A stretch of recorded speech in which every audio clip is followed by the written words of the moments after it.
and happy Wednesday morning to you. I am Nikki Holland. I'm filling in for Kenneth Forte today, who is out handling some personal things. So I'm filling in for him, sitting in the hot seat with Luke Crutchfield producing for me. I'm thankful for Luke today, so very thankful. Congratulations to the Dickson County Cougars, the boys basketball team, for winning their consolation game last night. They came up third place in the district. Huge accomplishment for Coach Palace and the boys. Congratulations to y'all. Regional tournament kicks off Friday night. We will have games right here on 101.5 The One and 1260 AM. And we're hoping to work it out to where we can stream the games on Facebook as well. We know that there's a lot of Cougar fans, Creekwood fans out there who like to watch on Facebook and the live stream. So we're hoping to get that worked out and going for everybody. Stay tuned to the Facebook page and we'll update as we can as to our plans. Today, we're joined in the studio by school board candidate for District 1, Miss Robyn Lampley. She kicks off our interview series where we're going to talk with as many of the school board candidates. We have extended invitations to all the school board candidates running in the March 5th Republican primary, and Miss Lampley is the first to accept. So she's joining me here at the round table today. We're excited to have you. We're excited to hear a little bit more about you. We talked a few minutes ago. I told you I wanted to know your why. Why are you running? So before we get to that, tell us a little bit about yourself, and then we'll get going. Okay, Nikki, thank you. Thank you for having me today. Some things I would share. Excuse me. I have one thing I want to make that I keep trying to make sure I mention. It's just a tidbit, but with the budget work that the board does, I have 15 years working with investment accounting for large banks, and I have a lot of numbers experience, and I think that comes into play. Mm-hmm. That's a valuable background. But more than that, I have been in Dickson for about 27 years. I have 2 children. My daughter graduated in 22. My son will graduate in 24. And my son has a disability. So he is involved in special education in Dickson County. We've been public school the whole way. He's got a great education. We're preparing for life after school, and he's very prepared. But in that journey, excuse me, along the way I started working for Developmental Services of Dickson County, which is a service provider for adults. And my role with them, they're also an affiliated chapter of the ARC, which is your national disability organization. And I work as like that advocate piece for people with disabilities. And because we are experts through the nature of our work with adults, I kind of picked up the piece of student, the younger ages. In Dickson at the time, there just was not a lot of resources available. And it dovetailed nicely with my life as a parent and my work to dig into special education in Tennessee, and then in Dickson County in particular. So I have 3 years I was on the board for Developmental Services. 10 years I've worked there in this role. Those 10 years I've been on the board for the ARC Tennessee as well. And 7 of those years I chaired the Advocacy and Education Committee for the board for the ARC Tennessee. So for 7 years, I have been heavily involved in scrutinizing, commenting, discussion sessions, parent input on legislation on education in Tennessee. I have proofed policies and rules and been in think tanks. So I come knowing a lot in this moment about education in Tennessee. That obviously I would think is a valuable asset in this moment. And I like to stress, yes, I'm looking at students who have disabilities, and some of those additional considerations, but they also are still students. So it's not like I only know a small portion of Right, education. right. I feel well versed across the board. So there's some of my background, and then I think that also goes to the why.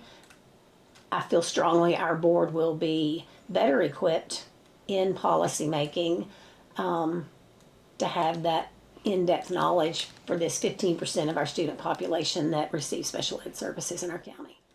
Okay. All right. I tell you what, let's go ahead and take a quick break. We'll come back and we'll talk about some of the recent happenings with our school board, and get kind of your insight on some things, maybe that you might do different, maybe that you agreed with. Okay, We'll be right back after this break. You're listening to 101.5 The Ride and WDKN. And welcome back. You're listening to the Power Lunch. I am Nikki Holland, sitting in for Kenneth Forte, who is taking care of some personal business today. So lucky me, I get to sit in the captain's chair. And we're kicking off our series of interviews with school board candidates who are running in the Republican primary. That early voting is currently happening, and election day is March 5th. So not much time before, elections are finalized. And for your particular race, the winner in District 1, the winner of this primary, will go on to sit on the school board and replace board rep Kurt Vandervoort. So we want to make sure that people know, you can have a say in this election, in this particular race, but it has to be done in the March 5th election, right? exactly, and thanks for bringing that up because I do think that's important. We want, School Board District 1 is voting districts 10 and 12, and it is a large portion of our county, and we do want people to vote. And I'm not sure how many folks realize that this change happened, because this was not the case in our last school board election. It was just in the general election in the fall, and everyone could vote. This time around, it's in our primary system, and everybody running is Republican. So that Republican primary that's happening right now, this is going to decide who holds this seat. And so I thank you for the opportunity to just make sure that everyone is aware that this is the time to vote. I think that was. So we talked a little bit in the break about, you talked about how you had some experience with special needs, and your son, who is currently in high school. How does that experience with ARC and developmental services, and then personally within your household, how does that allow you? What will you bring to the table? I guess I think words that I would like to hear more often in our school board meetings are, but how does this affect special education? Is this different for special education? And so I understand if you don't have experience, you can't know. You can't know to ask those questions because it doesn't always. And so it's not like you want everything you talk about, you have to stop and say, does this? But to have someone on the board that is aware when it does and why it matters, and that can share with the board, here are the things you want to think about. Here are the things you might want to ask your constituents. What are their preferences? So I see that as something I will bring. And, one thing I want to make sure to say, because I was listening to Dr. Sutherland's interview from last week, a lot of what the board does, we talk about what we're thinking now, but so much of what the board does is responding to what we don't even know yet is coming down the pike. There are some big issues we know on the table. Teacher shortages, and then there's so many issues. And I don't always know if we fully understand how many of the issues we're struggling with really are stemming from the lack of staff, So there's that. There are, there's facilities, but even, our schools are crowded. We've got to figure out what we do there. So there's just a lot of things coming down the pike. And listening to Dr. Sutherland, I realized there is such a part of me that wants this, and I'm so excited about it because I have worked with Tennessee education for 10 years, and that's what I do in my job is I try to bring that information into the county. I try to work with parents and talk about the IEP process and special education, and I try to have parent training sessions, and I try to work as a liaison with parents in schools, and to be able to come in and be a part of that guiding body in my county. I've done so much work on behalf of our state and on education across the state. But listening to Dr. Sutherland and thinking, I really do. I really want the opportunity to be a part of our future in this area. Yeah. Yeah, I think it's important to add that piece of diversity, Yes. that voice to the conversation as well. I had mentioned, we have an educator, former educator on the board, and that's important. So I think diversity is huge. So let's talk about, you talked about some of those things that are coming down the pike. Let's say school vouchers are a possibility for families in Dickson County. What would our school board be facing at that point? Sometimes with issues like this, I tread lightly because you can talk about what's best for the whole, but you understand there are exceptions. So I'm not saying there aren't exceptions, but personally I believe, one of the reasons we have staff shortages, if we had some more money, we probably could hang on to some of our teachers that go to other counties in the area. There are a lot of things that are in the minds of a director or a principal that, if we had the money, this would go a long way for our kids. And so it's very hard for me to entertain the idea of sending that money to a private school. We have the same buildings to maintain. We have so many costs that do not decrease because the student's not coming. So right off the bat, there's that. But I also have just the bigger issues of, I support public education. And I think this is our community, and let's all be here together, and let's all do this together and do it well.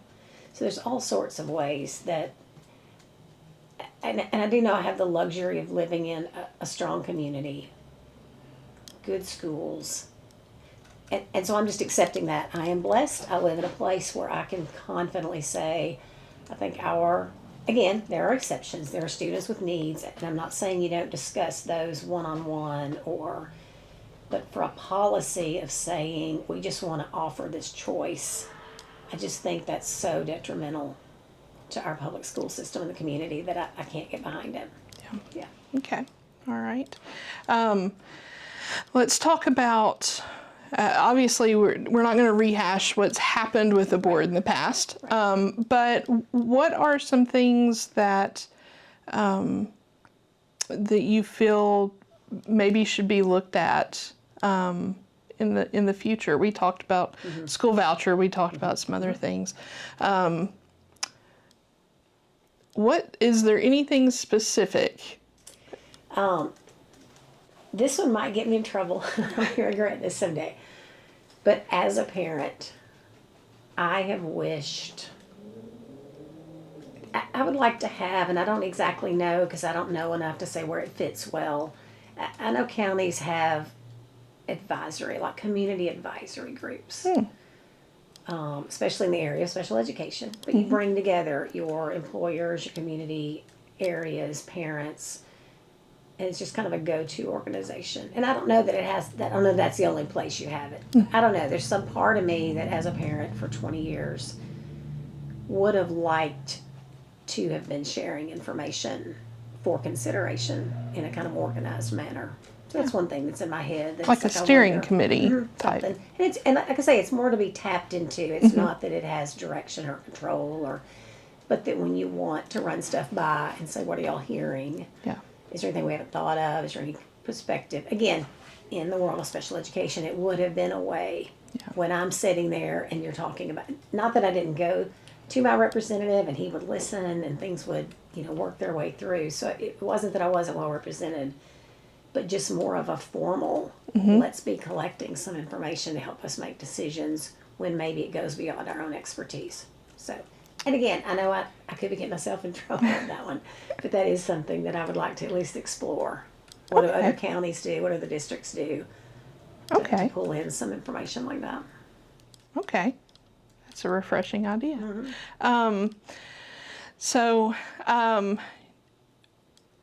What do you see? You mentioned teacher shortage, and we've got some educators out in the lobby waiting to come on after you. What is the next biggest need that our district faces, in your opinion?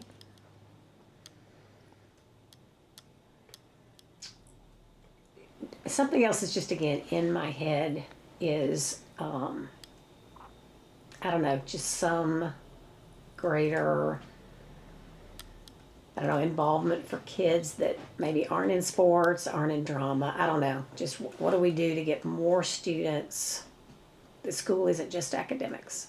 We have, post-COVID, there's just so many mental health issues. There's so much, they talked on the other about food shortages. There's just so many things in kids' lives that are hard right now.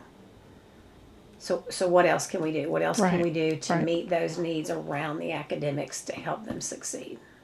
And a lot of that is exploration. And again, what do other districts do? What's out there? What does the research tell us? Right. But I just know what those sorts of things mean to kids when they participate. So how do we look at what kids are not participating, and is it maybe that there's things we could add to meet that would be of interest? Okay. What's your favorite part of our school district? Like, what do you think we knock out of the park? We have so many people in all areas that love our kids. I volunteered a lot when my kids were young at Oakmont. And, I can remember the lady that cleaned all day. And I can remember the ladies in the lunchroom and the PE coaches, folks in the office. We just have so many people that care about our kids. So if we get our programs right, the people who are implementing them do such a great job, and our kids feel that. Good. Anything else that you would like to add about why people should vote for you? I believe in my reasons for wanting to do this. I feel like it's a bit of a responsibility, and I do want to be a part of a successful future. Yeah. Okay. And again, you're running in District 1, which includes what area? Do you know? It's Dixon, north of 70, and it runs out towards like Ridgecrest, and then it hits White Bluff Road and swings around that way up into Burns in like the Ridgely area. Okay. But it's voting districts 10 and 12. Okay. You've got a pretty big district. Yes, large. It's I think Burns is probably your largest population out of it, would you say? I haven't looked at the numbers. Yeah. In that area of Dixon, it runs back to like Sutherland and over to Hummingbird. Oh, on into Dixon, I think, to like maybe Poplar Street. Okay. So it's large. And So it is populated. large. Okay. Speaking of large, you mentioned our crowded schools. I think somebody told me Stuart Burns has 750 kids. Yes. Never built to hold that many And kids. neither is the middle school, probably. Yeah, Where they're all yeah. headed. Exactly. Yeah. What's the answer? And that is something I truly can't comment on because I haven't seen numbers. I haven't seen, I don't even, like we just said, even in my own district, I don't exactly know where all the houses are. So there's a lot, there are folks who know how to pull that data, and then it's going to be on the school board to study it. Yeah. Again, I think transparency with our public is bound to help if there are numbers and there's good information that lets the school board feel like they see a direction. Let's share that. Let's share the data behind our decisions. Right. So I just think we have to look at that and tackle it. Okay. Well, anything else that you want to add, say to potential voters in District 1? No, I just appreciate folks getting involved. It's, you know, it's even if you don't have schools in the system, it's your community and it's our future. And I just appreciate everybody getting involved. Thank you. All right. Well, thank you for coming out. One more time, that's you've been listening to Robyn Lampley. She is school board candidate for District 1. That is currently Kirk Vandervoort's seat, and he is not seeking re-election this year, so that is an open seat. And this seat will be decided in the Republican primary. So that election day is March 5th. Early voting runs through the 27th. You can early vote in Charlotte and at the county government building here in the city of Dixon. We have more information on times and days and schedule and all that stuff on our website, so feel free to go check it out. We're going to take a quick break. When we come back, we have representatives from Dixon Elementary and Oakmont Elementary. I see, Misty Hodge out in the lobby, and hey, and Amanda Ratchford. I saw her walk through for Dixon Elementary, and I see some students out there as well. So we're going to hit a quick break, and when we come back, we'll have some of the latest accomplishments. We're going to take some time and brag on our local elementaries. Yes. So we'll be right back. You're listening to the Power Lunch on 101.5 The One. I'm sorry, 101.5 The Ride and WDKN.